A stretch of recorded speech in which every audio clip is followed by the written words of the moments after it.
Mesdames, Messieurs, bonsoir. Au programme de Studio Lacan ce soir, nous recevrons dans la rubrique Un divan dans le monde Caroline Eliacheff et Céline Masson, bonsoir, que je salue, qui sont psychanalystes, auteurs de l'ouvrage La fabrique de l'enfant transgenre, récemment paru aux éditions de l'Observatoire. Pour la rubrique Actualité de la psychanalyse, Sophie Gaillard nous parlera de la sortie récente de l'ouvrage collectif Pourquoi Lacan, paru aux presses psychanalytiques de Paris. Passons dès à présent à Un divan dans le monde pour nous entretenir avec nos invités de la fabrique de l'enfant trans.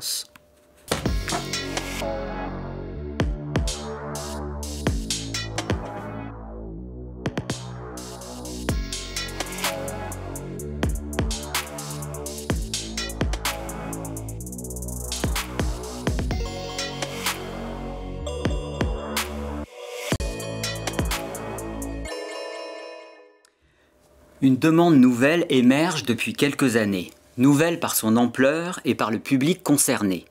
Il s'agit de la demande de changement de sexe chez des enfants et des adolescents qui disent ne pas se sentir en adéquation avec leur sexe anatomique. Pour le dire un peu autrement, il existerait chez eux un sentiment de décalage, de discordance entre le sexe de naissance et le ressenti. À la base, il y a une souffrance, bien réelle, dont la cause renverrait alors à ce décalage.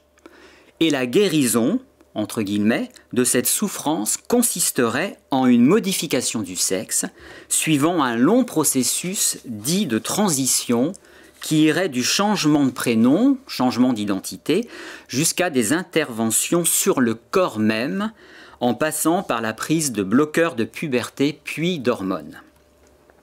Cette demande contemporaine, qui témoigne d'un réel malaise et qui à ce titre doit être prise en compte, faut-il pour autant la prendre au pied de la lettre? Afin de mieux comprendre la logique de cette nouvelle demande, mobilisant de manière inédite le champ médical, aidé par la science, aux conséquences encore inaperçues, il nous a semblé important d'écouter des professionnels du champ psy qui reçoivent au quotidien des enfants, des adolescents exprimant leur mal-être. Caroline Eliacheff, bonjour. Bonjour. Vous êtes pédopsychiatre et psychanalyste. Céline Masson, bonjour. Bonjour. Vous êtes psychanalyste, professeur des universités. Et vous coordonnez toutes les deux l'Observatoire des discours idéologiques sur l'enfant et l'adolescent, qui a intégré récemment l'Institut contemporain de l'enfance présidé par Bernard Goltz. Et donc vous venez de publier, toutes les deux, un livre événement qui a pour titre « La fabrique de l'enfant transgenre » aux éditions de l'Observatoire. Et nous pouvons lire en bas de la couverture, en guise d'alerte, le message suivant: « Comment protéger les mineurs d'un scandale sanitaire ?» Alors, pour lancer la conversation avec vous, Caroline Eliacheff et Céline Masson, je voudrais vous interroger tout d'abord sur la dimension, disons, idéologique qui sous-tend cette demande nouvelle et massive. Vous faites à ce propos, dans votre livre, l'hypothèse d'un, je vous cite, embrigadement idéologique de type sectaire, que vous décortiquez, argument à l'appui. Alors, comment analysez-vous cet engouement autour de l'enfant transgenre? Alors, il est vrai qu'on a entendu beaucoup de parents. Et ces parents décrivent toujours la même chose, c'est-à-dire une fréquentation des réseaux sociaux, une importante fréquentation des réseaux sociaux, notamment pendant la période Covid. Et alors, la transition, effectivement, se fait dans la temporalité, ça ne se fait pas du jour au lendemain, une transition sociale, médicale. Par contre, l'annonce est soudaine. Les parents n'avaient rien vu. Et nous disent, du jour au lendemain, notre fille, c'est plus fréquemment des filles, il y a plus de filles que de garçons, annoncent à leurs parents, font ces filles leur coming out, filles-garçons, que ce soit à l'école ou à la maison, en déclarant « je suis un garçon », alors que ses parents n'ont rien vu venir. Une étude est parue en 2018 de Lisa Littman, une étude importante, très contestée. Lisa Littman a dû quitter son université quand elle a publié cette étude, qui dit qui parle de déclenchement rapide de dysphorie de genre, ROGD. Elle montre que dans des groupes d'adolescentes, notamment adolescents, adolescentes, il y avait un phénomène de contagion par groupe de pairs, justement. Donc des filles qui, là encore, se déclarent garçons, disent qu'elles sont garçons, en fréquentant d'autres filles qui se disent aussi garçons. Voilà, donc on s'est quand même intéressé à ce phénomène de déclenchement rapide. Effectivement, nous sommes en contact avec Lisa Littman, avec l'association SEGM, qui est nos homologues, on va dire, aux États-Unis. Ils sont un peu partout dans le monde. Ce sont des médecins, des psychiatres, psychologues. Et effectivement, en discutant avec Lisa Littman et d'autres collègues de par le monde, en Suède et ailleurs, on a observé ce phénomène de déclenchement rapide à l'adolescence. Voilà, encore une fois, d'adolescents qui ne présentaient aucun signe de dysphorie. Par contre, ces adolescents, pour 70% d'entre eux, présentent un malaise psychologique, sont mal dans leur corps. Notre collègue Nicolas Théa, qui est endocrinologue, parle de dysphorie pubertaire. Voilà, donc le phénomène réseaux sociaux nous a quand même interpellés. Moi-même, travaillant sur les idéologies, sur d'autres formes d'idéologie et d'emprise idéologique, ça ressemblait quand même beaucoup à un embrigadement sectaire et à une idéologie, effectivement, par le biais des réseaux. Voilà, donc c'est cette ressemblance avec d'autres formes d'idéologie étudiées par ailleurs par nos collègues, d'autres collègues qui travaillent avec nous, qui depuis longtemps travaillent sur la radicalisation islamiste et d'autres formes d'idéologie. On a trouvé qu'il y avait quand même des ressemblances, voilà. D'accord. Caroline Lachef. Effectivement, par rapport aux réseaux sociaux, il ne suffit pas seulement d'écouter les parents qui nous disent qu'il faut y aller sur les réseaux sociaux, ce que nous avons fait.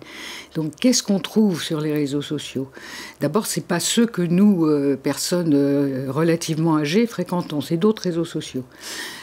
On trouve donc deux choses. On trouve des influenceurs, c'est-à-dire des jeunes comme eux, qui racontent par le menu leur transition en disant c'est formidable, je suis à un mois de testostérone, 2 mois de testostérone, puis qui montrent comment ils ont été opérés, etc. Donc ça, c'est une première chose.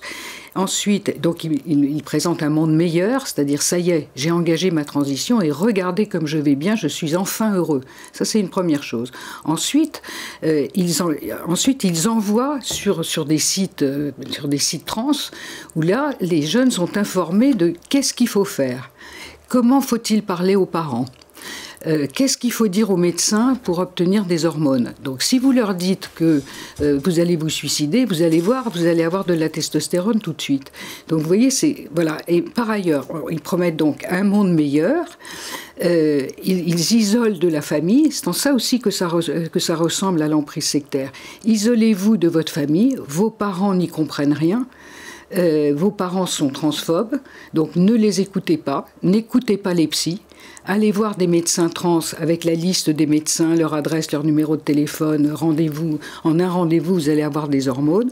Voilà, tout ça fait partie effectivement de ce que nous avons découvert, de cet embrigadement sectaire auquel, franchement, on ne pensait pas du tout. Oui, non, juste pour compléter, la langue aussi, on parle de novlangue, effectivement. Il y a des expressions comme nouvelles qui apparaissent et effectivement, ces jeunes utilisent ces mots, assignation, sexe assigné à la naissance, transphobe. Le dead name pour dead name. Morinon, c'est un morinon, la traduction en français, c'est-à-dire leur nom, leur prénom est un mauvais nom. Donc, utilisez le prénom garçon et imposez-le. Bon, voilà. Donc, la langue aussi, c'est très important de voir comment la langue est, la torsion de la langue. Oui, transformée, et que ces jeunes saisissent, sont très perméables. C'est ça, les idéologies, ça passe par la langue aussi. Tout à fait. Et alors ce mouvement, il témoigne, comme vous le disiez, en effet, quand même d'un militantisme très actif qui a des effets quand même extrêmement puissants et rapides sur le symbolique lui-même, hein, puisque on a eu l'exemple là avec la promulgation de la loi du 31 janvier 2022, donc interdisant, je cite, les pratiques visant à modifier l'orientation sexuelle ou l'identité de genre d'une personne.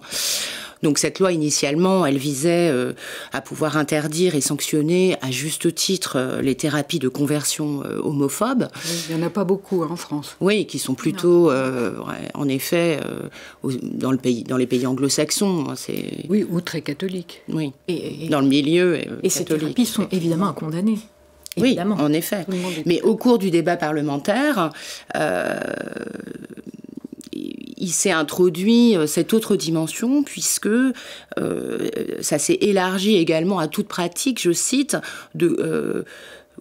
toute pratique, comportement ou propos répétés visant à modifier ou réprimer l'identité de genre vraie ou supposée, hein, est-il dit. C'est ça le glissement.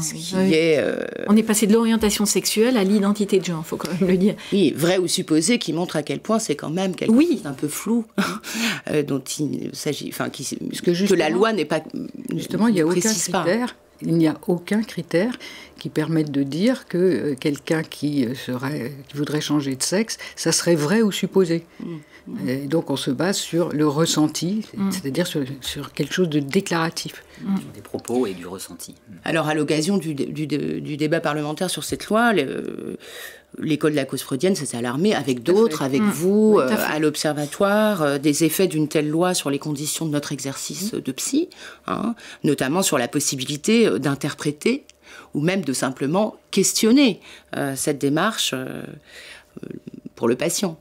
Et donc le CF a fait valoir ses arguments auprès des parlementaires, hein, permettant notamment que 2 amendements soient adoptés qui maintiennent autorisés quand même l'invitation à la prudence et à la réflexion, hein, de la part des professionnels de santé qui donc ne seront pas passibles de poursuites s'ils posent très grave, hein. La question. Oui, en effet. Là, vous voyez un effet d'une militance extrêmement active où effectivement ils essaient, à chaque fois qu'il y a une loi qui concerne un petit peu le domaine, d'introduire autre chose, et on voit que ça réussit. Oui, parce que nous, dans nos échanges justement avec les parlementaires, on a constaté que beaucoup d'entre eux, que ce soit les sénateurs ou les députés, n'avaient pas du tout aperçu la visée de l'introduction de ça sur l'exercice des professionnels, sur l'autorité parentale, et même sur la liberté d'expression, tout simplement. Puisque c'est pour le bien, voilà. L'idée, c'est que c'est pour le bien. Vous voyez, donc c'est comme ça que finalement se sont introduits les activistes, hein, avec un discours tout à fait vertueux pour le bien, puisque ces personnes sont censées être victimes. Vous voyez, donc les parlementaires, évidemment, eux veulent aussi le bien de ces personnes, et évidemment, nous tous voulons le bien. Donc, vous voyez, c'est quand même intéressant du point de vue des institutions aussi, ce qui se passe actuellement. On a des institutions très perméables aux idéologies. D'ailleurs, on nous le dit, hein, dans certains lieux, dans les ministères, etc., qu'effectivement, c'est compliqué. Ils sont contraints parfois par une militance, voilà, et pour faire plaisir, et surtout pour apparaître effectivement bienveillants et voulant le bien des personnes. C'est ça qui est quand même très compliqué. Enfin, nous savons justement que c'est toujours un peu suspicieux lorsqu'on veut trop le bien de quelqu'un d'autre. Absolument. De toute façon. Vous vouliez dire quelque chose, Caroline ? Oui, non, ce que je voulais dire, c'est que l'idée, c'est effectivement, comme le dit Céline, le bien, et c'est aussi au nom de la transphobie, de la lutte contre toutes les discriminations, dont la transphobie. Et donc, on mélange plusieurs choses. Il ne s'agit pas de ne pas lutter contre la transphobie. C'est pas la même chose que d'interdire à des professionnels une certaine prudence par rapport à ces demandes dont on voit bien que leur multiplication pose problème. Et leur immédiateté. Exactement. Exactement. comme si c'était une réponse miracle, magique à quelque Exactement. chose qui est un malaise. Mais ce qui est le plus surprenant, c'est que certains médecins le présentent aussi comme une solution miracle. Donc c'est là où on est surpris. Si vous voulez, moi je trouve que les adolescents présentent en majorité, plus de 50%, plutôt 70%, des pathologies antérieures, des pathologies que nous connaissons très bien tous à l'adolescence. Des dépressions, des familles très dysfonctionnelles, des agressions sexuelles, enfin toute la psychopathologie de l'adolescent. Se greffe là-dessus, s'ajoute. J'ai trouvé la solution, je sais pourquoi je me sens si mal, des anorexies mentales aussi, parce que c'est très fréquent, et des hauts potentiels, des garçons et des filles à haut potentiel. Se surajoute là-dessus la demande, ça y est, j'ai trouvé la solution, je suis allée sur les réseaux sociaux, je sais que je suis trans. Et on ne prend que la surface des choses. La surface de côté toute la psychopathologie. Exactement. Que vous aviez décrite juste avant. En disant non, tout ça va s'arranger, ça ne compte pas, tout ça va s'arranger. On n'a jamais pratiqué comme ça avec les adolescents.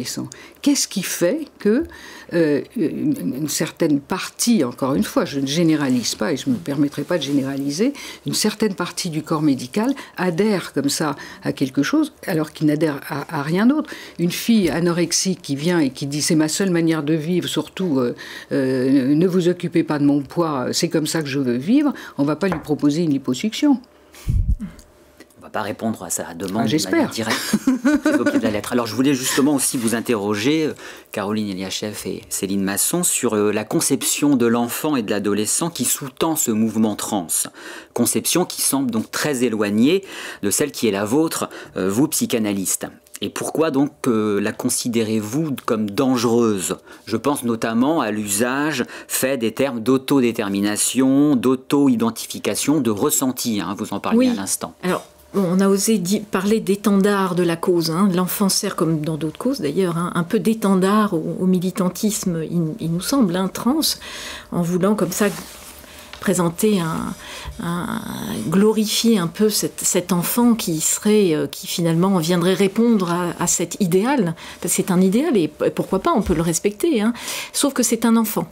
Et donc nous, ce qu'on dit, c'est rien, effectivement, d'irréversible sur les enfants, et même d'ailleurs sur les très jeunes, majeurs, parce que c'est à 20 ans la question, effectivement, est-ce qu'on est déjà un adulte? Bon, parce qu'on a des situations aussi. Donc voilà, mais nous, c'est vraiment les enfants et les adolescents. Quand on dit enfant, parce on joue là-dessus, hein, quand on a dit enfant, c'est au sens de la Convention internationale des droits de l'enfant, hein, c'est 0-18 ans. Quand on a dit enfant, c'est pas chez le petit de 4 ans qu'on va faire évidemment des bloqueurs de puberté. On sait très bien que c'est à partir stade de Tanner, etc.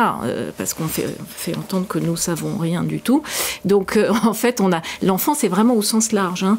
Donc rien effectivement d'intrusif, voilà, et puis de mutilant, parce que contrairement à ce qu'on entend, il n'est pas interdit d'opérer des mineurs en France.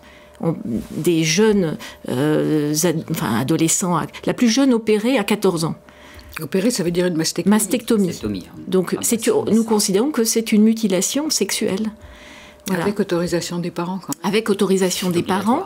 Mais ce qu'on constate, c'est que il n'y a pas 0, quelque chose % de détransitionneurs. Aujourd'hui, c'est faux. Il y a entre 10 et 20% de détransitionneurs. Il y en a beaucoup plus que ce qu'on pensait. Donc, il y avait des études, effectivement, qui minimisaient tout simplement parce qu'on ne les entendait pas. Elles ne pouvaient pas parler. C'est souvent il y a beaucoup plus de filles, hein, de femmes, donc jeunes femmes, que d'hommes, qui détransitionnent. Et tout simplement, elles avaient peur. Elles avaient peur de parler, peur de s'exprimer publiquement. Elles apparaissent de manière anonyme. Elles sont traîtres à la cause. Elles sont traîtres à la cause. Elles sortent de la communauté. Donc, c'est comme c'est une trahison pour la communauté. Donc, elle ne disait rien, effectivement, et c'est des personnes en grande souffrance. Nous allons d'ailleurs entendre quelques détransitionneurs bientôt. Donc, c'est important de prendre compte des dernières études sur les détransitions. Et Lisa Littman, la dernière, c'est 2021, qui en parle. Et il y a deux, trois études importantes en 2021. Donc voilà, je ne sais pas si j'ai répondu. Sur la conception de l'enfant, oui, sur ces termes qui sont utilisés. Je pense que il y a quelques confusions qui s'instaurent. C'est-à-dire que un enfant peut exprimer n'importe quel désir, mais il semble que les adultes ne soient pas plus capables de leur dire que tout désir ne peut pas être réalisé. Et donc, en acceptant qu'un enfant très jeune, voire un adolescent, puisqu'on est toujours entre enfants et adolescents, de lui dire « c'est ton désir, on va le réaliser », on se dit, mais maintenant, il va falloir dire aux enfants, n'exprime surtout pas tes désirs parce qu'ils risquent d'être réalisés. Ce qui est quand même assez surprenant. Je pense qu'il y a aussi une mise en cause de l'autorité parentale. Tout à fait. Pas seulement, évidemment, sur ce sujet, sur bien d'autres sujets. Les parents eux-mêmes sont assez, dans l'ensemble, un peu déstabilisés par, comment aujourd'hui... Comment répondre ? Comment exercer aujourd'hui l'autorité parentale sans autoritarisme, sans violence, etc., ce qui n'est pas si simple. Mais laisser croire à un enfant de 6 ans, 7 ans, que parce qu'il dit qu'il se ressent garçon ou fille, ça va pouvoir se faire, il n'y a pas de problème mon coco, puisque tu l'as dit, c'est que tu l'es, et moi je n'ai rien à dire, et je suis un bon parent parce que je vais t'accompagner, c'est un mensonge, c'est simplement un mensonge. Alors on a un collègue australien qui a écrit un article absolument merveilleux qui dit « L'enfance n'est pas réversible ». Autrement dit, imaginons un enfant de 7-8 ans qui dit, on l'a vu, qui dit « je veux devenir une fille », on l'élève comme fille, etc. C'est-à-dire on lui fait croire, pendant toutes ces années on va dire de phase de latence, qu'il est du sexe qu'il souhaite avoir. Tout d'un coup arrive la puberté. Ah bah zut, c'était pas vrai tout ce qu'on m'a dit. D'autant que l'enfant ressent parfaitement pendant toutes ces années qu'il y a quand même un petit décalage entre ce que tout le monde lui dit et on l'enferme là-dedans, tu es fille alors qu'il est garçon ou inversement, puisqu'il l'a dit, il n'a plus aucune possibilité de revenir en arrière et tout d'un coup il y a quand même une épreuve de réalité et effectivement à ce moment-là la puberté est une catastrophe. Mais il faut dire quand même aussi que pour l'ensemble, enfin une grande majorité des adolescents et des adolescentes, la puberté n'est pas une catastrophe, n'est pas une oppression, et que certains même l'attendent avec impatience. Ça peut arriver. On oublie parfois de le dire. C'est une transition au sens mais c'est large. Merveilleux l'adolescence. Alors c'est vrai que beaucoup de témoignages de parents nous disent à quel point ça a été traumatique quand même l'arrivée des règles, par exemple pour les filles. On l'a entendu quelquefois. Maintenant, effectivement, par rapport à l'enfant, j'ai perdu le fil. Par rapport à l'enfant, vous disiez pourquoi pourquoi les trans, effectivement. Oui, c'est pour vous dire que parce que l'idée, c'est de pas dire jamais, tu ne seras jamais un garçon. L'idée, c'est de dire on verra plus tard. On verra quand tu seras... Passe ton bac d'abord. On verra plus tard. Mais ce que je voulais dire, c'est par rapport à des trans, parce que nous sommes en contact des associations trans aux États-Unis. Je pense à Aaron Kimberley et Scott Nugent qui nous disent surtout, faites tout pour que ces jeunes ne fassent pas de transition précoce, qu'ils attendent, parce qu'à quel point c'est difficile. Être trans, c'est difficile. Ça demande ils sont en traitement à vie, et c'est difficile. Il y a une souffrance quand même, à la fois parfois psychologique et effectivement, de physiologique aussi. Il y a des problèmes de santé, etc. Et ils ont témoigné sur notre site. On a une vidéo de Scott Nugent. C'est tout très touchant parce qu'ils nous disent. Plus tard, surtout pas maintenant, pas les enfants. Et donc, on travaille, on est en contact, etc. Donc, nous, il y a absolument... Les personnes transgenres, ce n'est pas du tout notre problème, qu'ils vivent tranquilles, qu'ils mènent même, pourquoi pas, une forme de militantisme, etc. Peut-être au nom d'une esthétique. J'ai vu... Notre collègue Sylvia Lippi, moi je suis alors là tout à fait en accord dans une proposition qu'elle faisait sur le corps, que c'était une forme c'était forcément associé à une militance, la question trans, formidable, vraiment moi j'ai aucun problème avec ça. Nous c'est les enfants. C'est tout. Et je crois que les gens comprennent pas. Ça n'a rien à une transphobie. C'est simplement que là, il y a quand même un activisme, parce qu'il faut dire les mots. Quand vous allez voir les vidéos, on passe notre temps sur des réseaux sociaux en ce moment pour aller voir le poids du film Petite Fille. Alors, il y a eu aussi le film Petite Fille.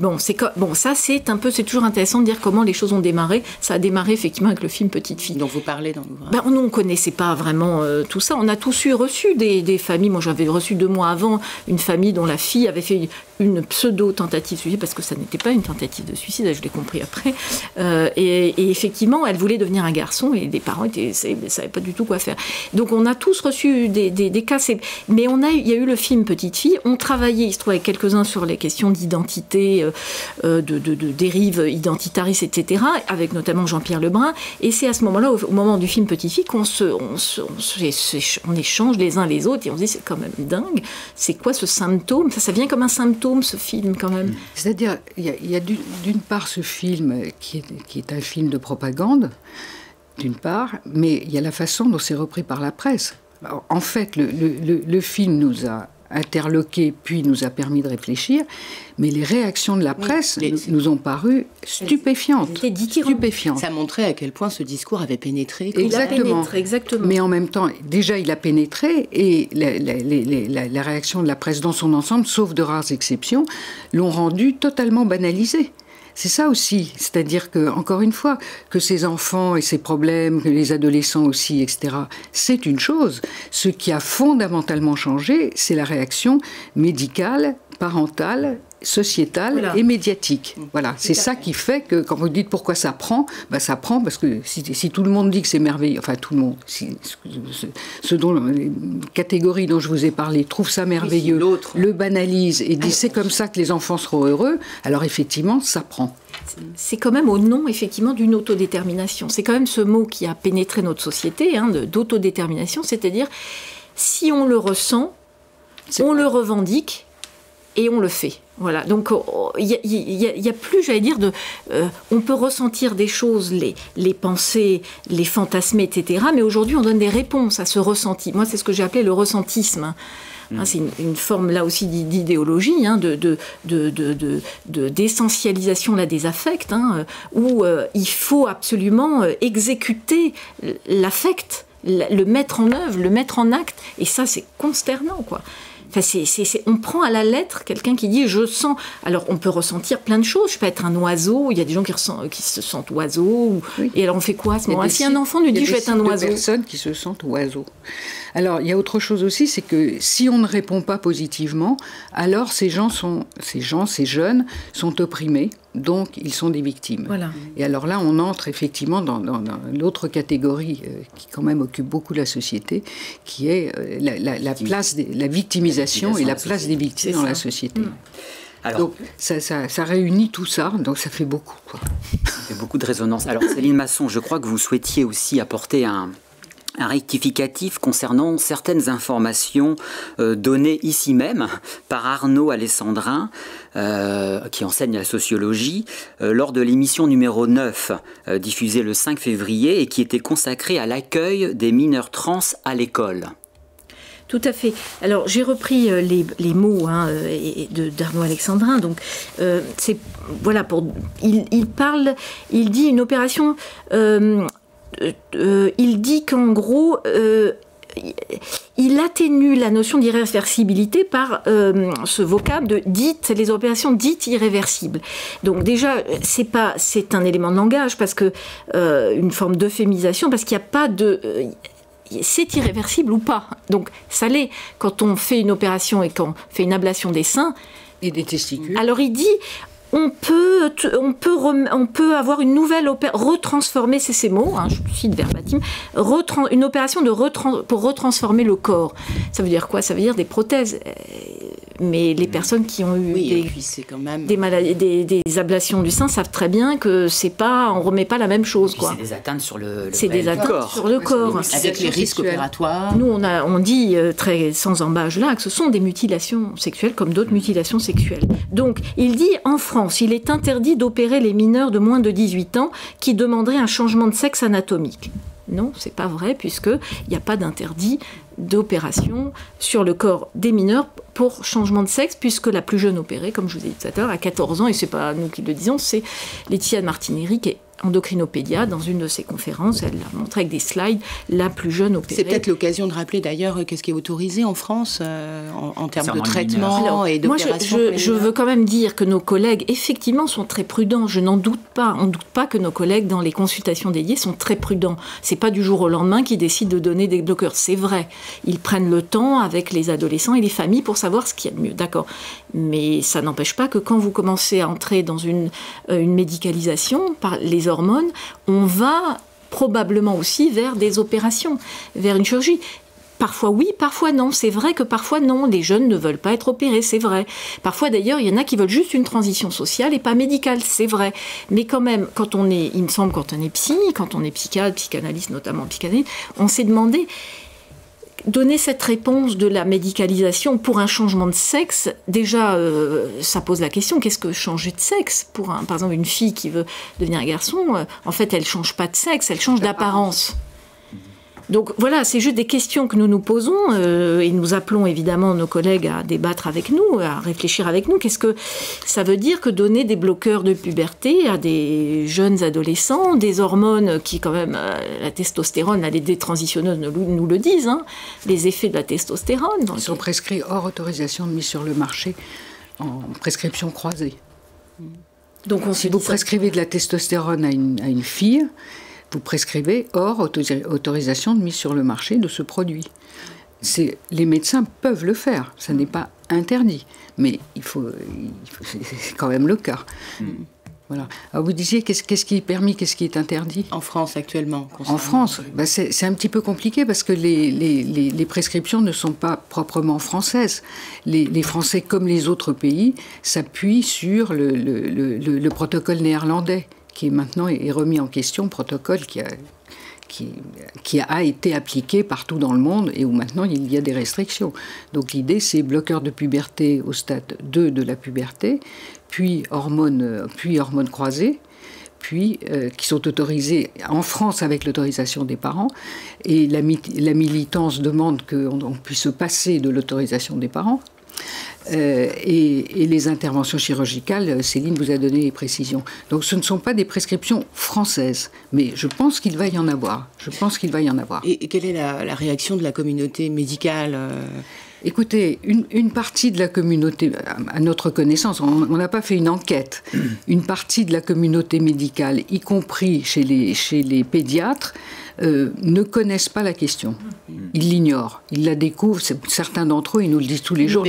Nous aviez parlé d'un communiqué de l'Académie de médecine, voilà, qui impliquait un changement quand même de position et un positionnement de l'Académie. Oui, de prudence. Effectivement, notre collègue, donc Nicolas Théa, qui travaille de très près avec nous, donc qui est endocrino-gynécologue, a alerté l'Académie de médecine. Nous avons aussi, le livre a été distribué. Donc voilà, donc ils ont tenu compte aussi de nos inquiétudes. Effectivement, là, un communiqué vient appeler simplement à la prudence. Il n'y a pas de. Mais ça va continuer. Ça peut pas rester. Voilà. Ça peut pas rester comme ça. Mais il y a des pays qui n'y a pas aujourd'hui un mode d'emploi, ce que fait la Haute Autorité de Santé dans ces cas particuliers. Je pense que ça va venir. Parce qu'en effet, on a le recul de certains pays qui ont été plus... Grand recul. Voilà, notamment les pays scandinaves, certains pays scandinaves. Oui, la Haute Autorité de Santé, qui ne s'appelle pas comme ça, mais c'est l'équivalent de la HAS, effectivement préconise non pas l'interdiction, mais la grande prudence et l'utilisation des bloqueurs et des hormones uniquement dans le cas de protocoles de recherche. Ce qu'ils disent, c'est intéressant, ils disent, voilà, il y a eu en Suède une augmentation très importante, exponentielle. Vous avez été débordé, il s'adresse aux services, vous avez été débordé et vous avez fait ce que vous pensiez devoir faire. Mais vous n'avez pas fait de recherche, ni à court terme et encore moins à long terme. Puisque vous n'avez pas fait de recherche, on arrête tout pour le moment, sauf pour les jeunes qui seraient sur un programme de recherche. Quand même intéressant. Et l'Académie de médecine a indiqué qu'il n'y avait pas de preuves, en effet, scientifiques. Exactement. Alors, ce que disent les Suédois, c'est au jour d'aujourd'hui, on a tout lu sur le sujet, et au jour d'aujourd'hui, les inconvénients sont supérieurs aux avantages. Globalement, bien entendu, on ne parle pas là d'individus, on dit globalement, ils disent globalement, les inconvénients sont supérieurs aux avantages. Voilà, ça incite à la prudence, franchement. C'est une étude là de 2020 de Curtis, sur la remise en cause des résultats positifs de la médicalisation des trans. Bon. Donc c'est assez récent, il y a plusieurs études, voilà. Alors peut-être pour conclure, un petit mot sur le travail d'accueil que vous faites également au sein de l'Observatoire, où vous recevez enfants, adolescents, mais également les parents qui eux aussi souffrent, sont désemparés. On en a un petit peu parlé tout à l'heure, ne sachant pas comment répondre à la demande de leur enfant. Alors, est-ce que vous voulez juste peut-être dire un petit mot sur ce... L'observatoire n'est pas un lieu de consultation. C'est pas sur place. Non, c'est comme ça.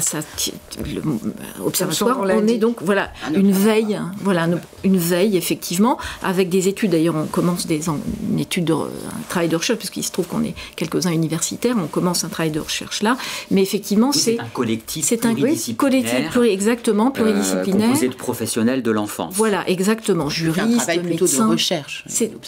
On mène. Alors, on a fait pas mal de tribunes qui ont lancé l'alerte. C'est quand même on s'appelle Petite Sirène, effectivement. Donc il y a quand même. Nous n'avons pas la langue coupée. Voilà, on n'a pas la langue coupée, mais par contre on alerte. Donc d'où la sirène aussi, effectivement pour alerter. Et effectivement on a publié une dizaine de tribunes et on a été rejoint par beaucoup de collègues et beaucoup de psychanalystes d'ailleurs, des associations de psychanalyse, l'école de la cause freudienne.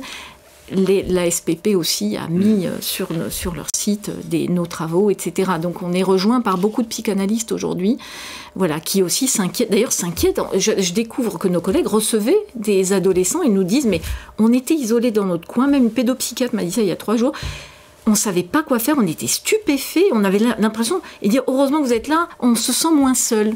C'est arrivé souvent que des collègues nous disent on se sent moins seul, on osait. Alors c'est fou quand même, les gens qui n'osent pas dire, mais on est saisi par cette question, elle saisit. Ça sape, c'est quelque chose qui montre comment dans notre époque, quelque chose de l'interprétation est sapé, et en effet de la place de l'autre à tenir un peu éthiquement, mais exactement, quelque chose là est rongé. Exactement, mais vraiment, cette question, je viens d'y penser en vous parlant, j'en avais jamais, on n'en a pas beaucoup parlé, mais d'être saisi, de voir que nos collègues, c'est vrai que ça fait plusieurs fois maintenant, on me dit la même chose, on n'a pas su quoi faire, quoi dire, et on était seuls dans le coin, saisis. Et même nous, on l'a été saisis, mais nous, on s'est mobilisés.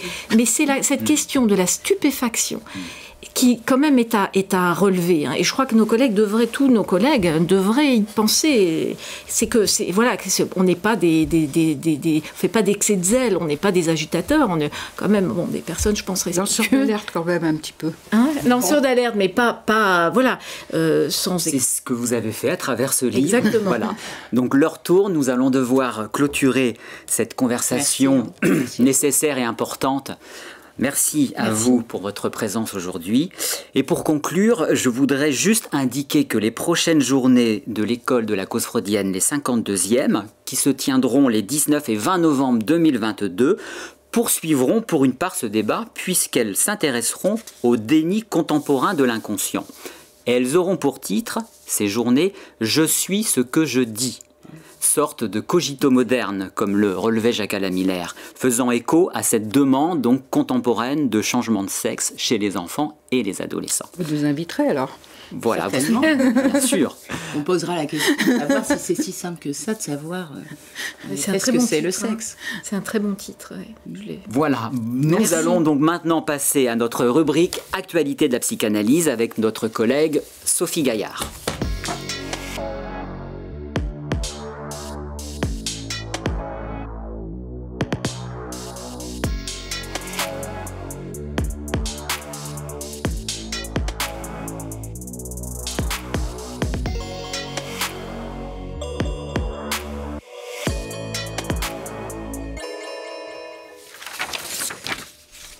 Alors, où est-ce que j'en suis ?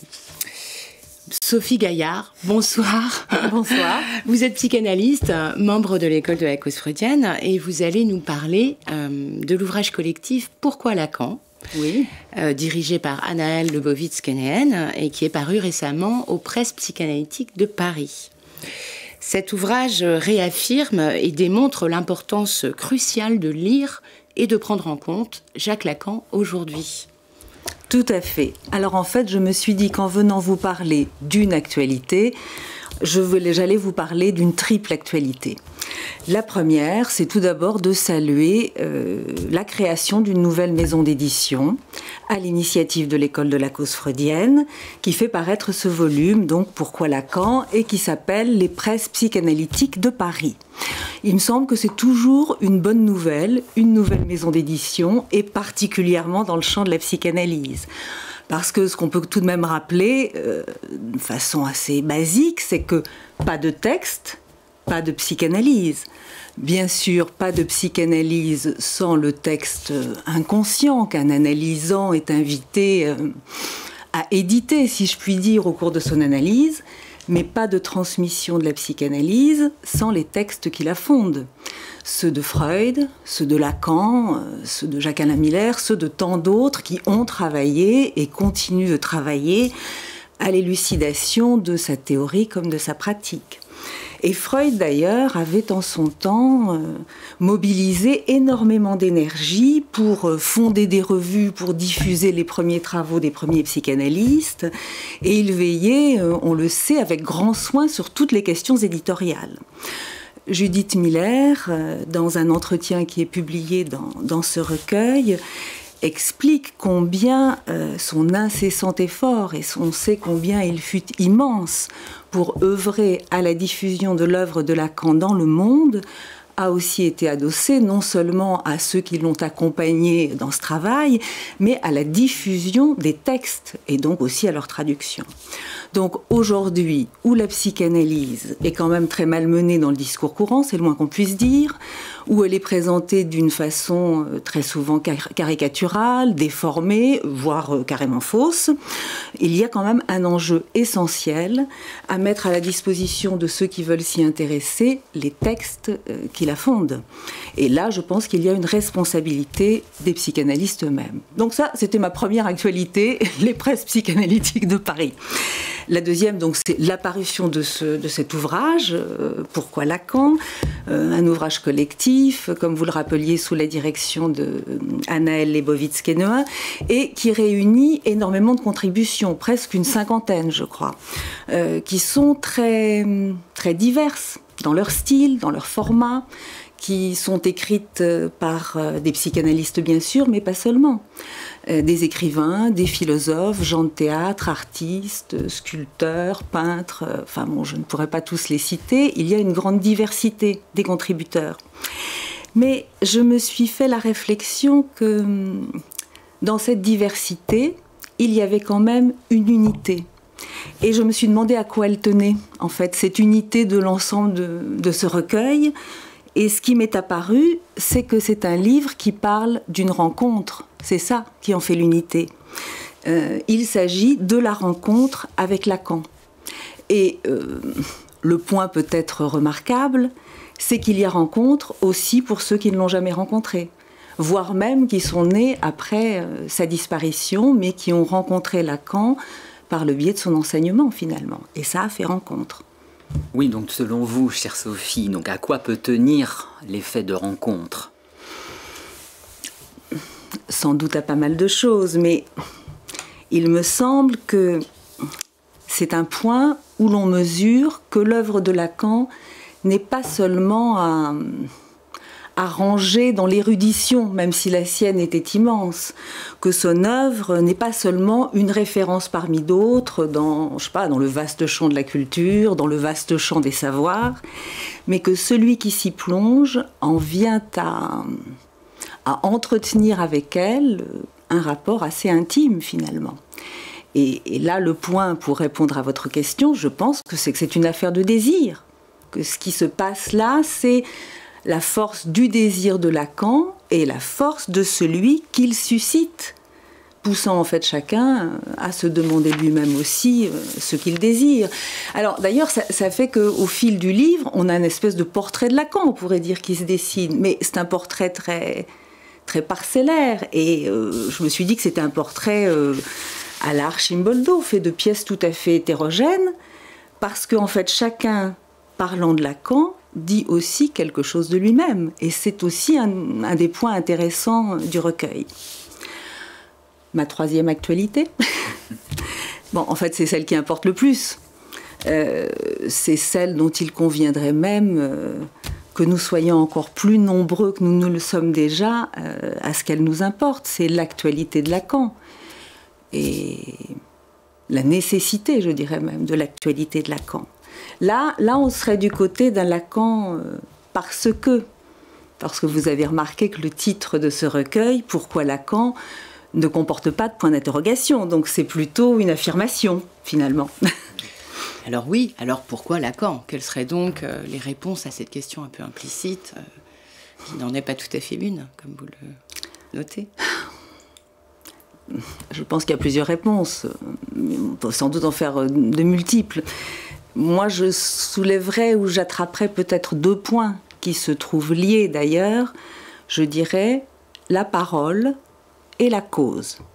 Et je me suis dit que c'était ça d'ailleurs, c'était à cela que tenait le démon de Lacan. Le démon de Lacan, c'est le titre d'un entretien absolument formidable avec Jacques-Alain Miller, qui en fait est au cœur de ce livre. Et là, c'est le démon au sens du daimon, c'est-à-dire non pas tant une divinité représentée qu'une puissance qui cause. Et on pourrait dire ça dans le double sens du terme, finalement. Qui parle, mais qui produit des événements, des effets. C'est Lacan comme cause. Alors, bien sûr, dans sa pratique d'analyste, mais aussi, ça on en a plein de témoignages dans ce recueil, dans ses relations avec ses différents interlocuteurs, où non seulement souvent ils s'enseignent d'eux sur leur propre discipline, mais cela cause aussi un effet pour les interlocuteurs eux-mêmes qui trouvent là un nouvel élan pour poursuivre parfois dans leur propre voie leur recherche. Et puis, bien sûr, l'œuvre de Lacan qui continue de causer un désir pour la psychanalyse. Et ça, c'est un Lacan aiguillon, comme le fait remarquer un des contributeurs du volume. Donc, c'est une œuvre qui continue de faire événement parce qu'elle cause toujours du nouveau. Et en cela, c'est pas un recueil d'hommages, ce recueil de textes, finalement. Je le prends, moi, plutôt comme un livre qui dit quelque chose pour chacun d'un maintenant. Bon. Et pourquoi? Parce que cette cause freudienne, cause du désir, nécessairement singulière à chacun, elle objecte à l'universel, à ce qui vaut pour tous. Et ça, c'est toujours d'actualité à chaque moment. Et d'ailleurs, c'est quand même dans cette tension entre l'universel et ce qui est singulier à chacun que se glisse le fameux malaise dans la civilisation que pointait Freud. Et c'est là aussi que prend place la psychanalyse. Donc, ce malaise, Lacan nous a tout de même fourni des indications et des concepts majeurs pour continuer à tenter de le lire aujourd'hui au XXIe siècle. Donc pourquoi Lacan? Moi je pense que c'est pour maintenir le statut de la parole, de ce que parler veut dire. Lacan est allé assez loin à examiner ce que parler veut dire. Et il a su donner à la parole ce poids d'acte, mesurer les choses à l'éthique de leurs conséquences. Et on voit bien que ça, la parole a des conséquences. Et que quand on commence à les méconnaître ou à les nier, à rabattre le langage sur un simple système d'information, bah évidemment, ça aussi, ça a des conséquences et souvent assez néfastes. Donc j'ai pensé à une petite phrase de Lacan, d'une conférence ancienne de 68, où Lacan disait que le sujet, ça rate, ça rêve, ça rit. Et je me suis dit que là, on avait la réponse à pourquoi Lacan. Pour maintenir l'espace de ce sujet-là, qui finalement est lacanien, quand bien même il ne le sait pas lui-même. Bien, merci beaucoup, chère Sophie, pour cette belle présentation. Voilà, notre émission est maintenant terminée. Merci de nous avoir suivis. À samedi prochain, 18h30, pour une nouvelle émission de Studio Lacan. Bonsoir.